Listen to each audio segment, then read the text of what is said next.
The wind tore across Redwater Ridge, a white wall of snow swallowing everything in sight. The kind of storm that made even strong men pray under their breath. Through that blinding winter fury rode a woman whose strength had been burned down to its last spark. Mara Colton gripped the reins with frozen fingers, her body shaking beneath a thin coat that wasn't made for the Wyoming cold. Each breath she dragged and felt like glass in her lungs. Behind her, the dark shape of a man on horseback flashed between the trees, growing closer with every heartbeat. She urged the horse forward, but exhaustion beat her down. The animal staggered, slipped, then collapsed in the snow. Mara tumbled with it, landing hard enough to knock the air out of her. For a moment, everything went quiet. Only the storm, only her fear, only her racing pulse. Her legs refused to lift her. Her arms trembled when she tried to crawl. The shadow behind her grew larger, closer, certain. Then she heard another sound. Boots crunching through snow. Slow, steady, controlled. A man stepped through the wideout with a lantern raised against the wind. A rancher. His eyes caught hers, tired, weathered, and filled with something she hadn't felt in months. Safety. Ma'am, he said over the wind, don't move. I've got you. But the man chasing her was almost there. And she knew, if she fainted now, she'd never wake again. Elias McCrae knelt beside the fallen horse, brushing snow off Mara's face. Her skin was ice cold. Too cold. Her coat was torn at the shoulder, and the bruise along her jaw was fresh. Can you hear me? He asked. Mara forced her eyes to focus. He's coming. Elias looked past her into the storm. A half-mile away, a lantern bobbed between the trees, moving fast. He didn't ask questions. He slid one arm around Mara's back and the other beneath her knees, lifting her as though she weighed nothing at all. Heat from his coat wrapped around her, thawing the edges of her fear. This way, he said. Each step he took broke through deep drifts. Snow stung his cheeks. The wind howled like a warning. But Elias didn't slow until he reached the wooden fence on the edge of his property. Beyond it, the warm glow of a cabin window burned through the storm. Mara tried to speak, tried to warn him. He'll kill you if... Elias adjusted her weight. Let him try. Her head fell against his chest. It had been so long since she'd leaned on anyone. She'd forgotten what it felt like not to fight alone. The cabin door swung open before Elias could reach for it. Joe's this house. She tried to protest. You don't know what he's capable of. Elias drew back the hammer with a soft click. I don't need to. The door shook again. Josie froze at the kitchen table. Mara curled tighter into the blanket, and Elias stepped forward until his boots were inches from the door. State your business, he shouted. A man's voice punched through the storm. She's mine, McCrae. Hand her over. Mara covered her mouth to keep from crying out. Elias didn't open the door. Name yourself, he said. You know damn well who I am, the man growled. Colton's my name. I'm her husband, and she's coming home with me. Mara's hands fell away from her face. I'm not your wife anymore, she whispered. Not after what you did. Elias heard the break in her voice. He raised a rifle. She's under my roof, he called out. You're done here. You got no right to her, the man roared. Elias's voice dropped an octave, cold and final. You come for her again, and you'll leave in the ground. A deep silence followed, the kind that meant a decision was being weighed on the other side of that door. Then, horses snorted. Footsteps shifted. The man spat into the snow. This ain't finished, McCrae. Not by a long shot. The sound of receding hooves faded into the storm. Mara trembled uncontrollably. Josie hurried to shut the shutters tight. Elias turned back toward Mara. Snow dripped from his coat onto the floorboard's hardwood as he knelt beside her. You're safe now, he said. No, Mara whispered. He'll come back. He always does. Then I'll be ready. Mara stared at him. The first man in a long time who hadn't flinched when danger stood at his door. Why would you risk yourself for me? She asked. Elias didn't answer right away. His eyes softened just slightly. Because someone should have helped you sooner. A tear slid down Mara's cheek. She hadn't cried in months. Now she couldn't stop. Elias didn't touch her, didn't crowd her, just sat close enough that she felt the warmth of another human being for the first time since her life had shattered. Josie handed her a cup of hot water. "Drink, sweetheart. Let your body remember what warm feels like." Mara managed a trembling sip. Her throat burned, but the warmth traveled through her like a promise. Elias stood again, rifle still in hand. "Storm will ease by dawn," he said. "When it does, I'll ride into town. Sheriff needs to hear this whole story." Mara panicked. "No, you don't understand. He owns the sheriff. He owns the whole town. If you go, they'll trap you just like they trapped me." Elias paused. "Then tell me," he said quietly. "Tell me everything." Mara swallowed, and for the first time she did. Not all, not yet, but enough. The threats, the beatings, the lies spun to neighbors. The way he'd locked her in their home for months. How she escaped through the back pasture only when he drank himself senseless. How he dragged men with him to chase her across the valley. Elias listened without interrupting, without judging, without showing the anger burning behind his eyes. When she finished, the storm outside had begun to slow. Inside, only the fire crackled. Elias set the rifle down. "You ain't going back to him," he said. "Not tonight. Not ever." Mara closed her eyes, exhausted. "What happens now?" she whispered. Elias adjusted the blanket around her shoulders. "Now," he said, "you rest." Her breathing steadied. Her shoulders loosened. Her head dipped. "Elias," she murmured. "Yeah.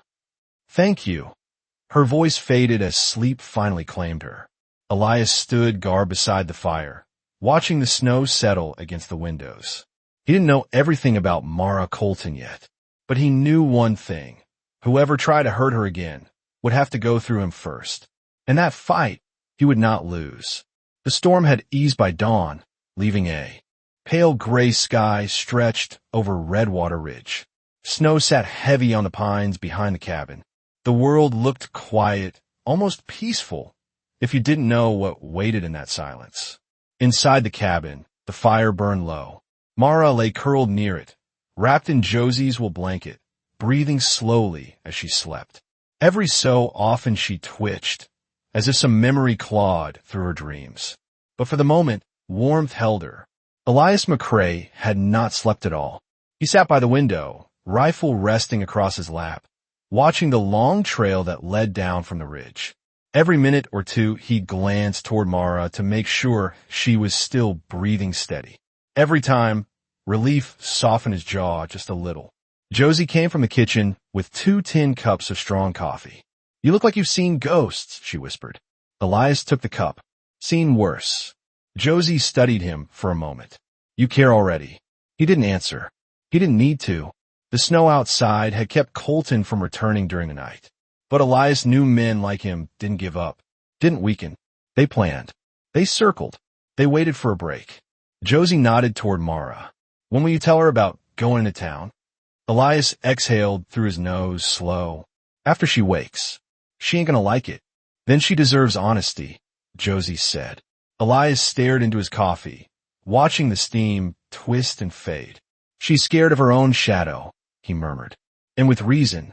Fear don't make her wrong," Josie said softly. "No," Elias agreed, "but might get her killed."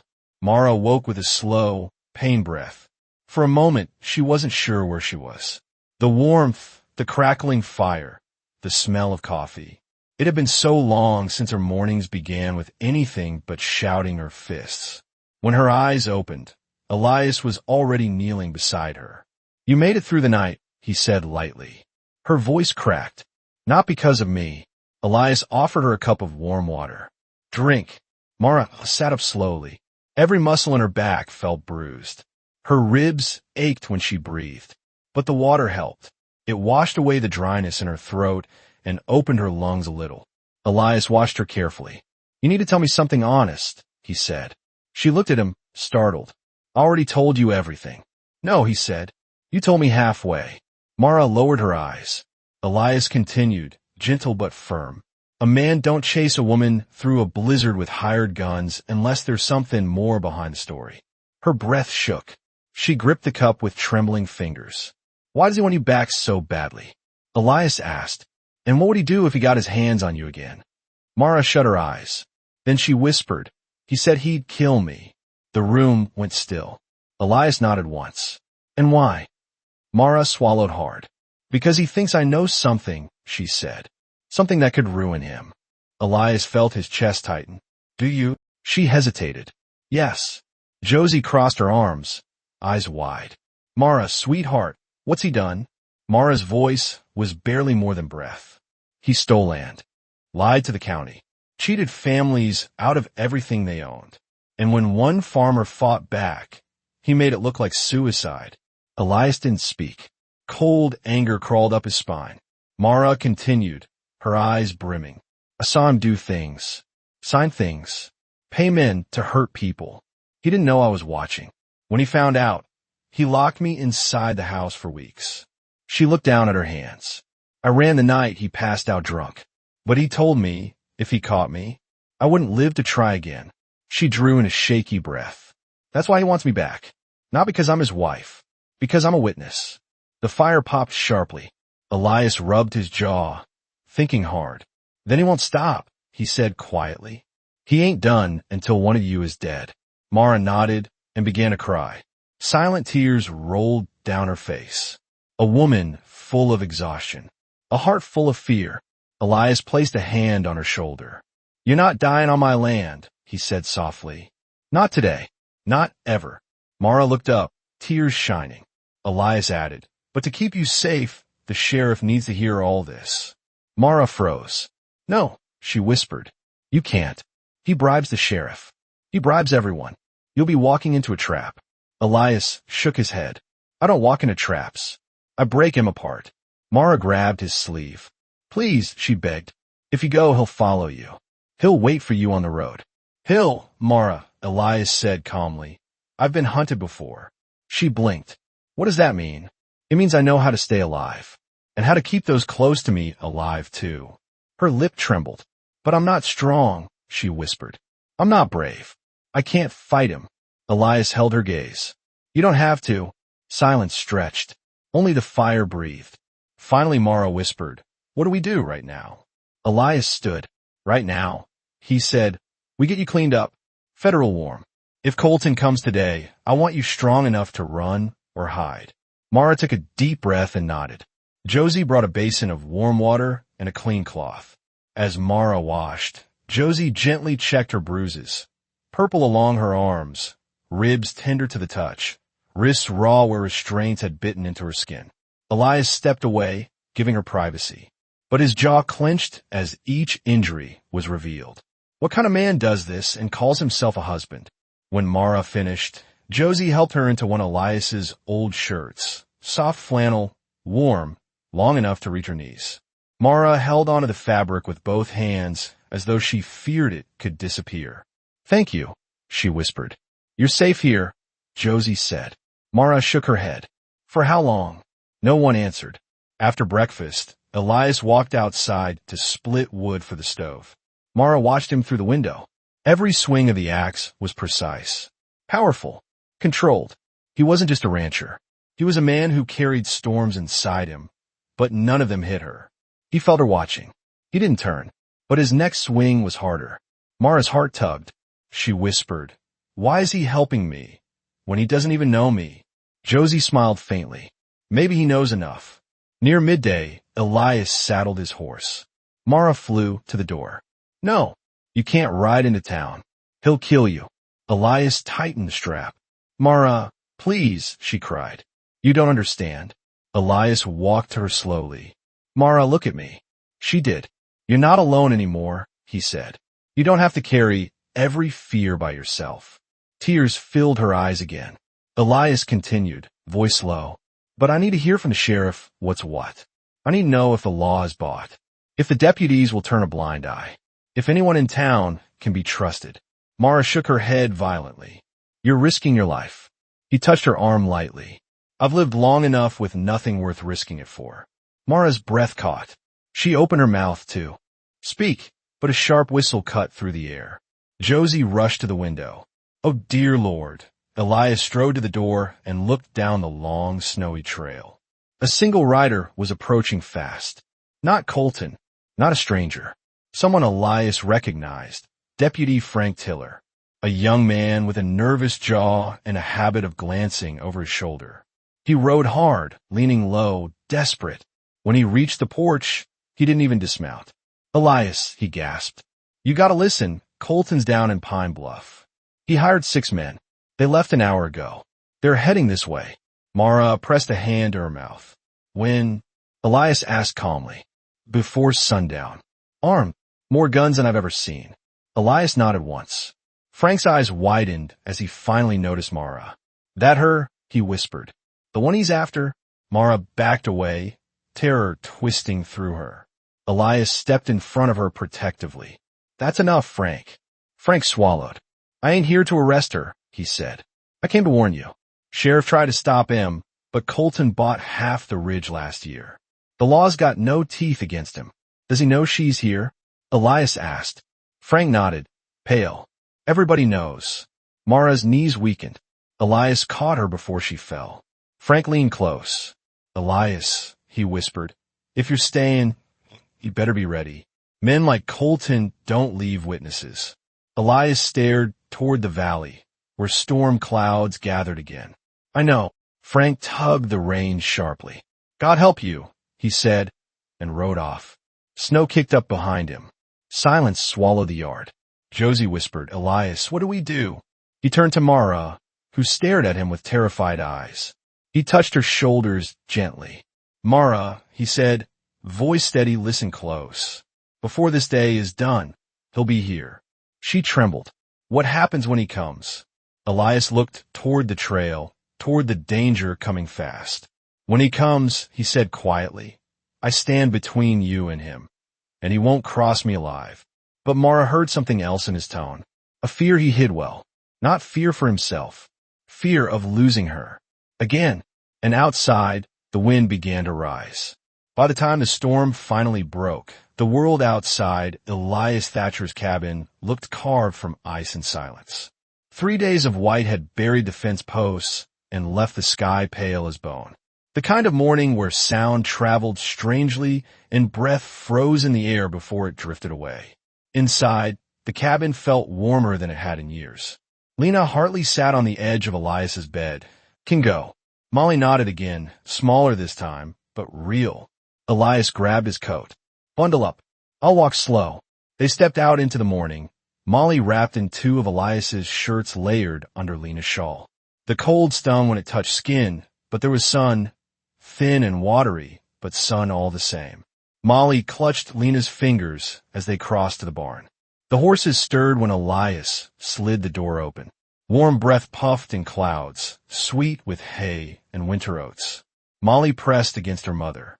Her eyes were wide, somewhere between fear and wonder. "It's all right," Elias said, lowering himself to Molly's height. "Hold out your hand flat. They'll smell you first." Molly whispered, "They're big. They're gentle," he said. "Here, Samson first. He likes new friends." He guided Molly forward. Lena's breath held as Samson leaned down, touched his velvet nose to Molly's small hand, and huffed warm air across her fingers. Molly giggled, quiet but pure. The sound warmed the whole barn. Lena hadn't heard that sound in months. Not since before James died, before the running, before the fear set deep enough to shape every breath. Elias didn't speak. He didn't intrude. He just watched Molly with a pride that didn't belong to him, but fit him anyway. Lena watched him watch her daughter, and something inside her twisted. Not painful, not pleasant, something she couldn't name. Molly brushed Samson's neck with her mittens. Tiny strokes, gentle. "He's soft," she whispered. "He is," Elias said, "and he likes you." Delilah came next, pretending to ignore Molly until the girl reached out. Then the mare nuzzled her shoulder like she'd been waiting the whole time. Belle, proud, stubborn Belle, leaned her head over the stall and snorted. "She remembers you," Elias told Lena. "She's a sharp one." Lena placed her hand on the mare's muzzle. Belle's breath warmed her wrist. For a moment, Lena felt a strange sense of being known, as if this animal understood how close she had been to dying under that snow. "How is the cabin holding?" Lena asked, keeping her voice steady. "Better than it looks," Elias said. I'll mend the shutters and restack wood today. You two focus on staying warm. And eating. Especially eating. Lena drew Molly closer. We'll try. Elias hesitated, tugging at his glove. You don't have to earn your keep yet, he said gently. No one's expecting anything from you today. Lena stiffened. She didn't mean to, but the reflex ran deep. I don't want to be a burden. You're not. You don't know that. I know what burdens look like, Elias said softly. You're not one of them. Molly looked between them, sensing something heavy even if she didn't understand it. Can we stay in the barn longer? She asked. As long as you want, Elias said.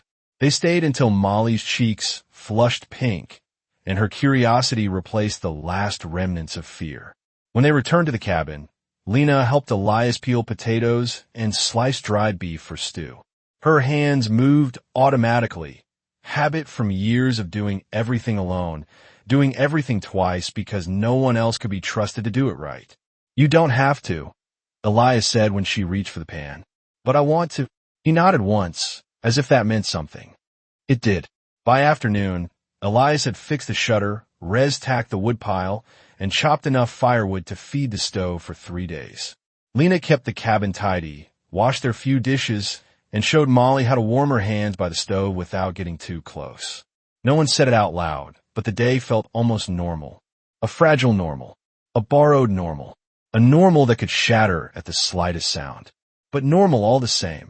Near sundown, Elias found Lena hanging Molly's coat to dry. You look steadier, he said quietly. Warmer, she replied. That helps. He glanced toward Molly, who sat on the floor, drawing in charcoal on a scrap of paper. Kids bounce back, he said. I don't, Lena murmured. Elias's expression softened. You will. She wasn't sure whether the words were promise or prayer. They ate stew by lantern light. Molly devoured her portion, then leaned sleepily against Lena before drifting into dreams on a pile of blankets beside the fire. Lena watched her daughter sleep, the girl's breath soft and even. Relief washed through her, sharp enough to sting. You saved her, Lena whispered. Elias shook his head. You kept her alive long enough for me to find you. That's all you. Lena swallowed. We wouldn't have lasted an hour. But you did, Elias said. You're tougher than you think. She looked at him then, really looked. The man who had dragged her out of the snow. The man who had wrapped Molly in his coat. The man who didn't demand anything in return. He met her gaze, and something in the room shifted. Not loudly. Not suddenly. Just a quiet rearranging of weight in her chest. Elias, she started, but didn't know what followed. He didn't push. Just waited. Thank you, she finished. For everything. He nodded, slow and quiet. You're welcome. That night, Lena tucked Molly under the blankets, then sat at the edge of the bed staring at the small round window above the stove. Snow glowed blue in the moonlight. Trees cast thin shadows across the drifts. Elias, she whispered. He looked up from the last of the firewood he was stacking. You think he'll come? The man I'm running from. Elias didn't pretend otherwise. He'll come, he said quietly. Men like that don't let go. Cold crawled up Lena's spine. But he won't take Molly, Elias added. Not while I'm alive. Her throat tightened. You shouldn't risk yourself for us. I already did, he said. And I'll keep doing it. Silence stretched between them, filled with fire crackles and the slow rhythm of Molly's breathing. Lena drew in a shaky breath. When the time comes, I'll help, she said. Whatever happens. Elias shook his head. You've done enough running and fighting. Let me handle the danger. I can't stand by while someone hurts you, Lena whispered. He froze. Those words, simple, quiet, hit him harder than bullets had years ago.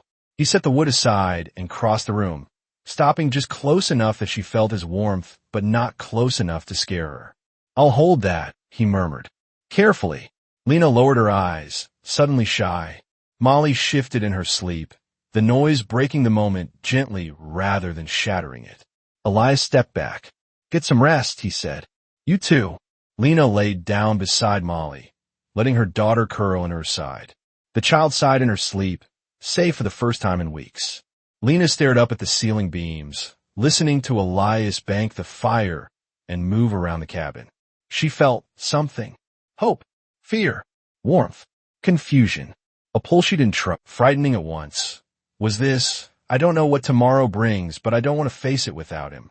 A quiet truth. A quiet shift. A quiet cliffhanger. Morning came quiet and slow over Redwood Ridge, but the peace felt thin, like a blanket worn down to threads. The sky held a pale gold light, and the snow outside glowed soft as cotton. Inside the cabin, the fire had burned low, leaving the air warm enough to breathe without seeing it. Lena hardly woke first. Molly still slept tucked against her, tiny hands bundled beneath her chin. The girl's breath was soft, steady, a rhythm Lena had feared she'd never hear again. Lena brushed a lock of hair off her daughter's forehead and stayed there a moment, memorizing the peace on her face. A peace that could vanish the moment Silas Hartley found them. Lena sat up slowly. Her body still carried the deep ache of frostbite and bruises, but it was better than before. Her spirit, though, still fragile as thin glass. Elias Thatcher stood by the stove, stirring something in a small tin pot. He didn't notice her wake, or pretended not to. His shoulders were steady, his stance grounded. His presence, even silent, eased the fear she woke with every morning. He looked over when she rose. Did you sleep at all? Lena asked. Elias shook his head. Didn't want to. Needed to listen. For him. For anyone. Lena wrapped the blanket tighter around herself. You think Silas is close? Elias didn't answer right away. He set the spoon aside, leaned one hand on the counter, and looked at the window. Frost climbed the glass like white spiderwebs. He's not smart, Elias said, but he's stubborn, and stubborn men ride through storms they shouldn't. Lena swallowed. He'll bring trouble. He always does. And you're putting yourself in the middle. Elias turned then. Really turned. His steady blue eyes met hers. You and Molly are in my home, he said. That's the middle I choose. Her breath shook, and she looked away, not out of fear, but out of not knowing what to do with the warmth that rose in her chest. Sit, he said gently. You need food. She sat at the small table, and Elias ladled warm oats into a bowl, setting it before her. He had made enough for 3, and the simple act felt heavier than it should have. A man who thought of others before himself, a strange, comforting rarity. Molly stirred then, stretching like a kitten waking from a deep sleep. Morning, sweet pea, Lena whispered. Molly blinked. Is the storm gone? For now, Elias said, but cold still waiting outside. Can we see the horses today? If your mama thinks you're warm enough. Lena smiled softly. We'll try later. Molly brightened and settled beside her mother, eating her breakfast with sleepy contentment. For a moment, the cabin felt like a home. But moments don't last long on the frontier. Later that morning, Elias went outside to check the animals. Lena watched him from the window as he walked the fence line, boots sinking into the snow. Every now and then he paused, studying a post or a patch of ground or the tree line. She knew what he was looking for. Tracks movement. Shadows. Trouble. Molly tugged on her sleeve. Mama, is he worried? Yes, Lena whispered. He has reason to be. Is it because of the bad man? Lena closed her eyes. Yes. Will he come here? A beat. A breath. A truth. Yes. Molly leaned against her. I like Elias. He's kind. He doesn't get mad. It does, Lena said. He just hides it well. Molly thought about that, her little brow furrowing. Will he be mad at us? No, Lena said firmly. Never. None of this is your fault. Molly nodded. But Lena could see the fear hadn't fully left her daughter's eyes. It hadn't left hers either. Elias returned around midday, stamping snow from his boots before stepping in. You seen something? Lena asked. Not sure, he said, but the fence by the north slope had snow disturbed. Could be nothing. Or someone circled around last night. Lena's hand flew to her mouth. Silas. Could be. Molly stiffened beside her mother. Elias crouched. Molly, I need you to listen close. She nodded wide-eyed. If I ever say run, you grab your mama's hand and go to the cellar. Understand? Yes. And you don't come out unless you hear my voice. Okay, she whispered. Elias placed his big hand gently on her shoulder. You're brave. A small smile tugged her lips. Mama says I get that from her. Elias looked at Lena. She gets it from both of you. Lena's cheeks warmed. She didn't want them to, but they did. By afternoon, the air grew colder despite the weak sun. Elias loaded logs into the wood box and pulled out his rifle, checking each cartridge with careful hands. Lena watched him from the hearth. You've lived alone long, she said. Too long. Why? He didn't look up. Lost my wife 6 winters back. Lost my boy the same night. Her breath caught. Elias. I didn't know. Don't talk about it. The words were gentle, not sharp. Some things don't want air. Understand, Lena whispered. I know you do. He finished checking the rifle and leaned it against the wall. Lena, he said quietly, I can't stop him from coming, but I can stop him from taking you. And if he takes you, she asked. He held her gaze. He won't. But if he does? Lena, no, she said, voice trembling. I've lost one good man. I can't lose another. Silence thick in the air. Elias stepped closer. She didn't back away. You won't lose me, he murmured. Lena didn't trust the world enough to believe him, but she trusted the man saying it. Near dusk, they all sat down to supper. Simple stew, thick and steaming. Molly asked for seconds. Lena tried to hide her smile when Elias quietly gave her the biggest portion. The cabin glowed warm. The world outside froze dark and deep. After supper, Molly curled up near the fire with a blanket and drifted asleep. Lena rose to wash the dishes, but Elias stopped her with a gentle touch on her hand. I'll do it, he said. You rest. I can help. I know, he said, but you don't have to. She sat slowly, exhaustion settling into her bones. Elias washed the dishes quietly, the soft scrape of tin and clink of spoons filling the room. Lena watched him, feeling a strange ache. It had been so long since anyone shared work with her instead of adding to it. You're a good man, Elias, she said softly. Ain't good, he replied. Just trying. That's what makes you good. He paused, looked at her, looked away. Something unspoken passed between them, warm and fragile and frightening. As night deepened, Lena tucked Molly into the bed. Elias moved his blankets closer to the door, ready for anything. He banked the fire, checked the rifle one last time, and dimmed the lantern. The glow faded. The room quieted. The wind whispered across the snow. Lena lay beside her daughter, staring at the ceiling beams again. The same thought returned. I don't want to face tomorrow without him. She closed her eyes, letting the warmth of the room soak into her bones.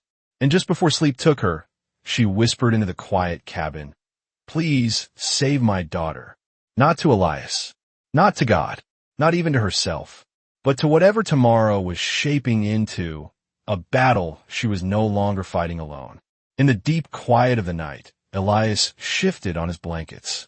He hadn't meant to overhear her whisper, but he did, and the words struck him hard, because he realized something he hadn't expected. He wasn't just protecting Lena and Molly out of duty.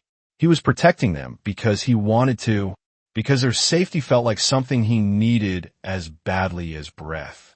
Outside, far in the distance, only a keen ear could notice, a single horse cried out. Against the wind, Elias's eyes snapped open.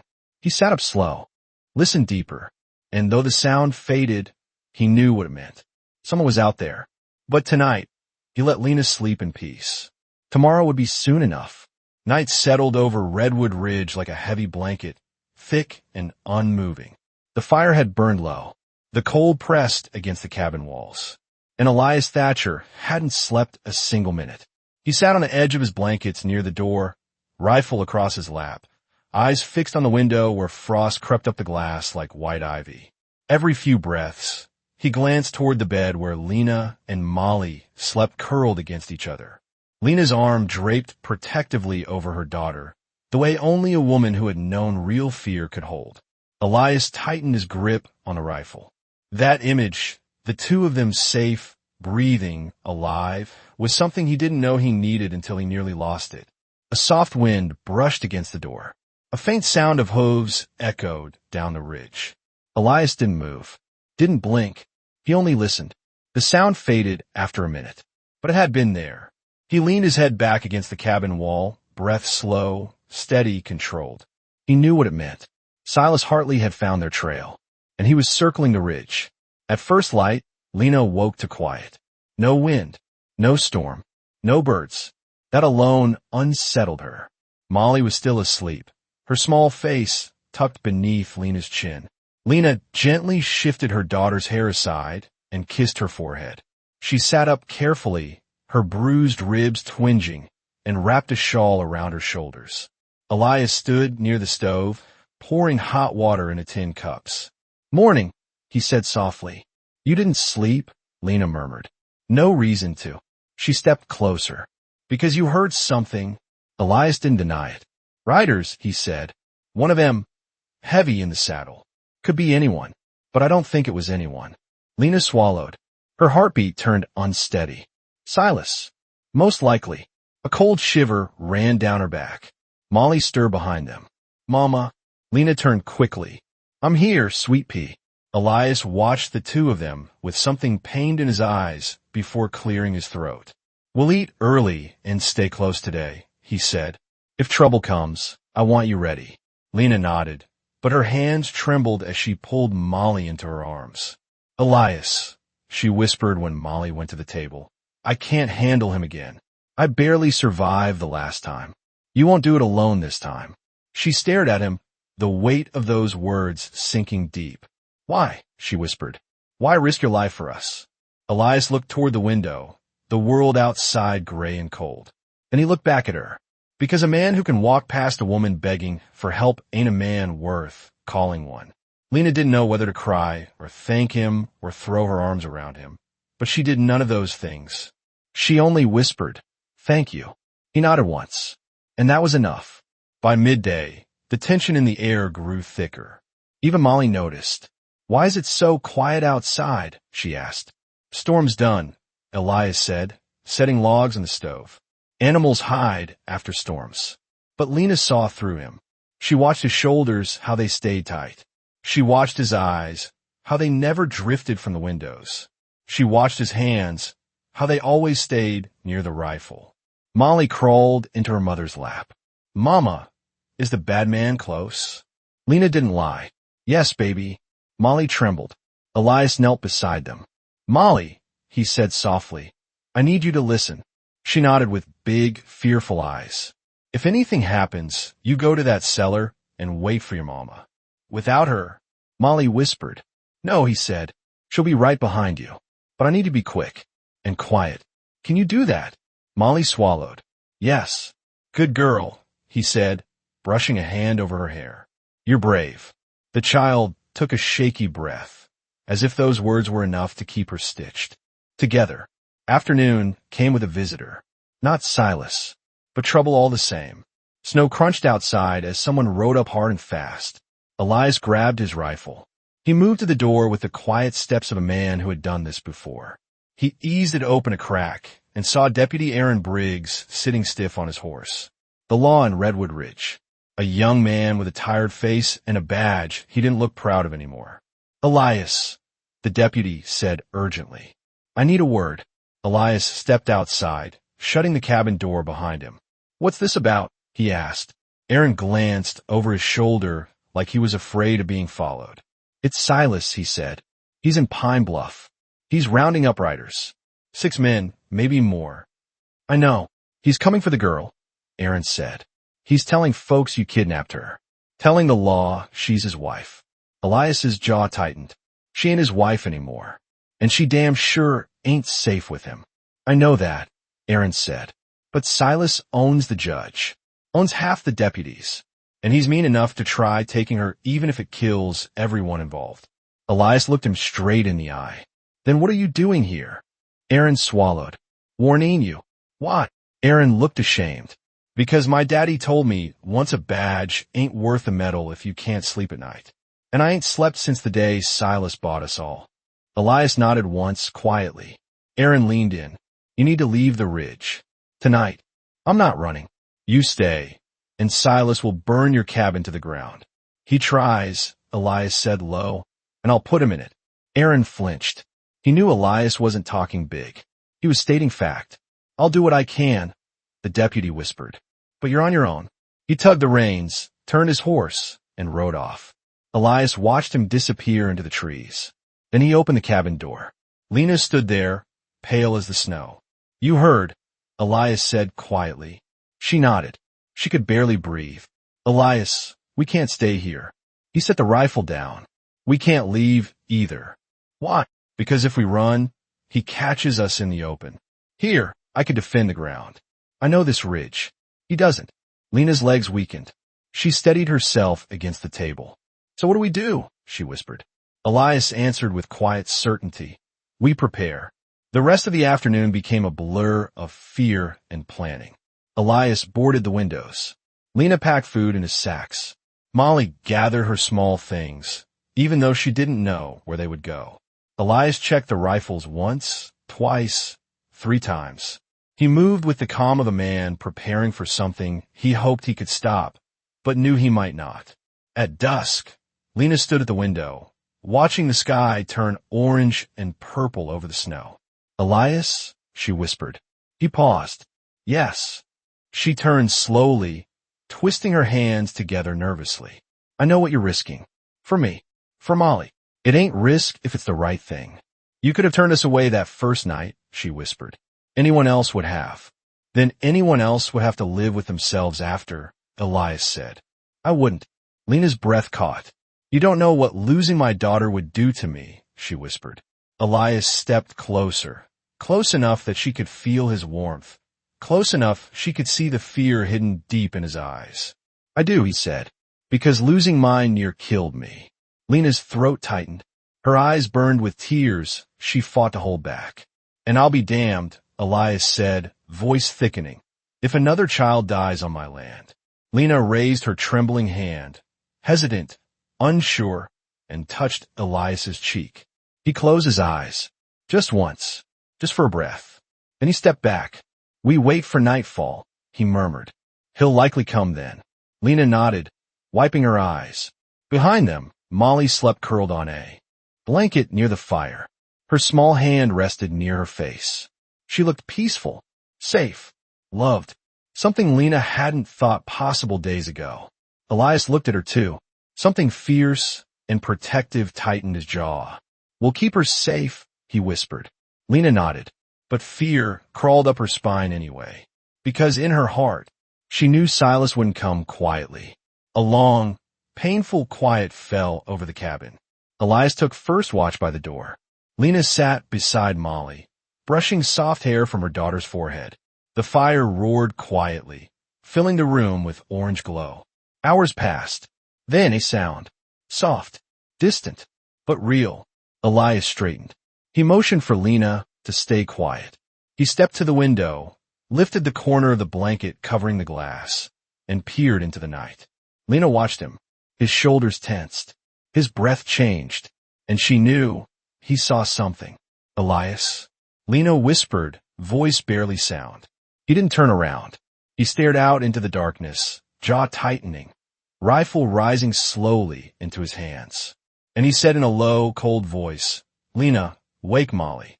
Her heart stopped. She rushed to her daughter, shaking her gently. Molly sat up, confused and sleepy.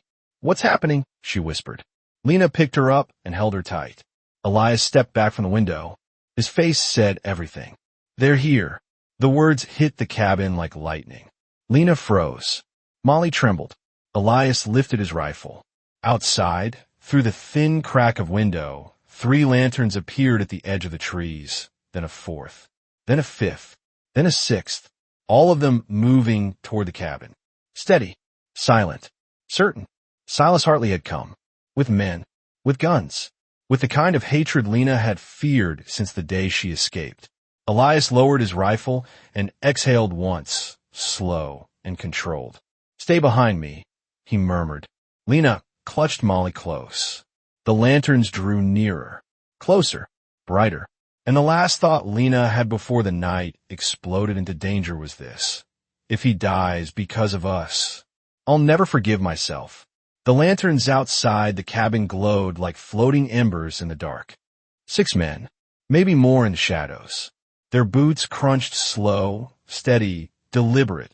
Men who wanted to be heard, wanted fear to walk ahead of them. Inside, Elias Thatcher stood tall, rifle raised, shoulder square. Lena clutched Molly tight against her chest, breath trembling with each heartbeat. The air inside the cabin held still. Even the fire crackled softer, as if bracing for what was coming. Elias took a long, steady breath. "This ends tonight," he murmured. Lena's fingers tightened on Molly. "Don't die," she whispered. "Please don't die." Elias didn't turn. His jaw locked. But he heard her. Every word. Outside, one rider stepped ahead of the others. The lantern light caught his face. Silas Hartley. Hat low. Coat black. Eyes colder than the snow around him. "Mara," he shouted, using the old name he'd forced on her. "Bring me my wife and child, or I'll take him through fire." Lena flinched as if struck. Elias stepped forward, voice calm as winter steel. "They're not yours." Silas's lip curled. "You think I won't burn that cabin, Thatcher? You think I won't drag her out by her hair? She ran from me. She took what belonged to me. She's mine." Elias opened the door halfway, rifle aimed, body blocking the entrance completely. "You come one step closer," he said, "and the ridge keeps your bones." Silas laughed, a sharp, broken sound. "You? One man? Against 10 of mine? You ain't that good, Thatcher. You'd be surprised." Silas raised his hand. Torchlight flared behind him. More men stepped from the dark. Lena gasped softly. "Elias, we can't hold them." Molly whimpered into her mother's neck. Elias heard both, but his eyes never left Silas. "You want her?" Elias said. "Come take her." Silas pulled the hammer on his revolver back. "Oh, I will." He lifted his arm. The torchbearers stepped forward. Elias fired. The first bullet split the torch stick, spraying sparks across the snow. The second took a man off his feet. Chaos exploded. Silas shouted orders. Gunfire split the night. Horses reared. Snow burst upward in icy clouds. Elias slammed the door shut and dropped the iron bar across it. "Get low," he barked. Lena pulled Molly behind the table as splinters burst from the door, bullets tearing into the wood. The impact shook the whole cabin. Molly shrieked. Lena covered her head, whispering, "Baby, hush, hush. Mama's here. Mama's here." Elias crouched by the window, shooting through a crack he'd carved earlier for exactly this moment. He fired clean, even shots, everyone a warning to the men outside. "You will not cross this door alive." Silas's voice thundered from the dark. "Thatcher, you ain't protecting her. You're only delaying what's coming. I'll take her. I'll take the girl and make her watch you die." Elias's vision went red. He fired again, then ducked as a bullet smashed through the shutter, grazing his shoulder. Lena cried out, "Elias." "I'm fine," he said, teeth clenched. "Stay down." Another volley hit the cabin. The walls groaned. The door dented inward. The lantern glass shattered. Smoke curled from a beam overhead, which sparked where a bullet struck it. Lena's eyes widened. "Fire! Elias, fire!" Elias grabbed a blanket and smothered the flame, coughing as smoke filled the air. Silas shouted, "Burn it down." "No, Mama, no." Molly sobbed. Lena held her daughter tighter, feeling the heat rising, the world closing in. Elias ran to them. "Time to move," he said. "Cellar. Now." He opened the trapdoor behind the stove. Lena hurried Molly inside as gunshots thudded overhead. Elias tossed down water, blankets, a lantern, then grabbed Lena's wrist. "You go first." She shook her head. "I'm not leaving you." Lena, and no. Their eyes locked. Fear, fury, love, loss, everything between them. Elias exhaled. "Fine, but stay behind me." He dropped into the cellar and reached up for Molly. Lena lowered the girl into his arms, then climbed down, shutting the trapdoor quietly above them. The cellar was barely tall enough to stand. Dirt walls, old barrels, a thin draft of cold air. Gunfire above shook dust from the ceiling. The cabin groaned as men climbed onto the porch. Silas's voice thundered through the floorboards. "Break the door." Wood splintered. Molly whimpered into Lena's shoulder. Elias clenched his jaw, rifle aimed upward, though the ceiling was solid earth. They waited. They listened. Boots stomped overhead. Furniture smashed. Silas ripped open drawers. kicked down the table, shattered the lantern, tore the blankets from the bed. He roared, "Where is SHE?" A man answered, "Boss, they're not here." Silas growled, "They're close. Find a trapdoor." Lena's breath caught. Elias put a hand over her shaking fingers. "Stay quiet." The cellar filled with the sound of boots.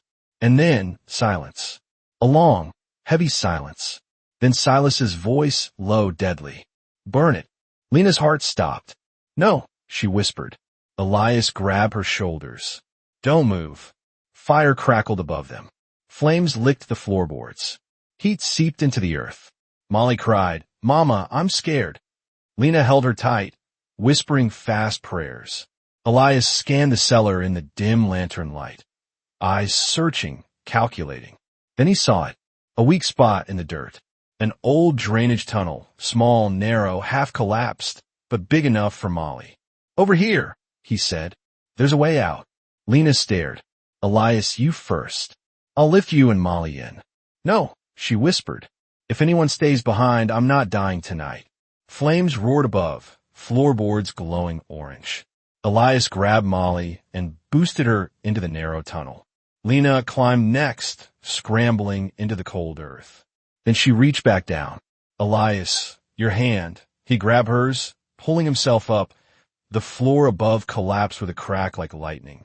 Fire dropped into the cellar. "Go!" Elias shouted.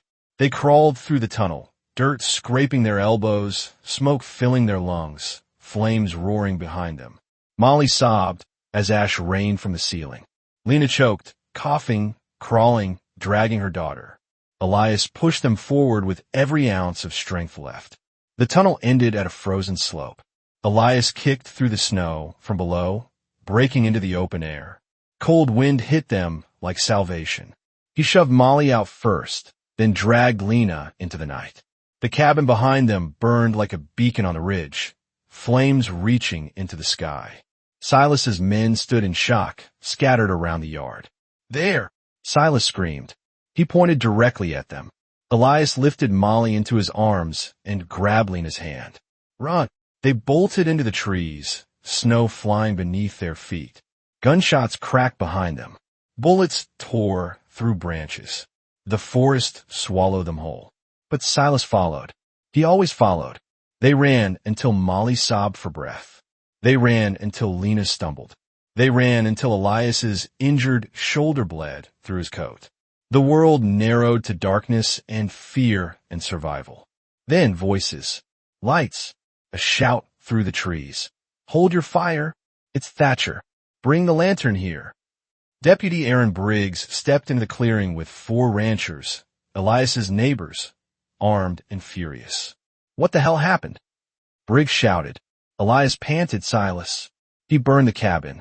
Briggs's eyes widened. "He's crossed the law." "No," Elias said. "He owns the law. Not tonight, he doesn't." The ranchers raised rifles. Briggs lifted his badge. "You're under my protection now." Lena clutched Molly, breath shaking. "Is it over?" Elias shook his head, chest heaving.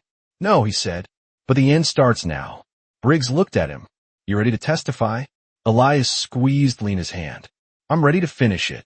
The trial in Redwood Ridge happened 2 days later. Silas arrived in chains, screaming, cursing, thrashing, like a man denied oxygen. Lena held Molly tight as she testified, voice trembling but strong. Elias stood beside her the entire time. Deputy Briggs presented evidence. Neighbors spoke truth. Silas shouted lies that no longer mattered. Judge Halford slammed his gavel. "Silas Hartley, by the power of the territory, you're sentenced to life imprisonment." Silas lunged forward, spitting, screaming, "Mara, I'll find you. I'll find that girl." Elias stepped between him and Lena. "You won't." Silas froze because he believed it. He'd faced many men.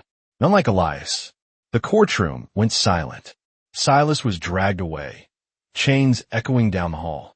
And Lena fell into Elias's arms, sobbing. "It's over," he whispered. "You're free. Both of you."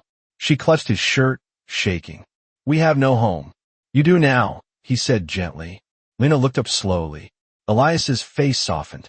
"You and that little girl saved my life as much as I saved yours." You stay here, with me, as long as you want. Lena held Molly close. Elias, are you sure? More sure than anything. Molly tugged his coat. Can we go home now? She whispered. Elias smiled. Yes, sweetheart. He lifted her into his arms, held Lena's hand, and walked into the sunlight with them. A family, at last. If you felt this tale in your heart, don't forget to like, share, and subscribe to Wild West Emotional Tales, where every story rides through the dust, the danger, and the kind of love that never dies. See you in the next tale, partner.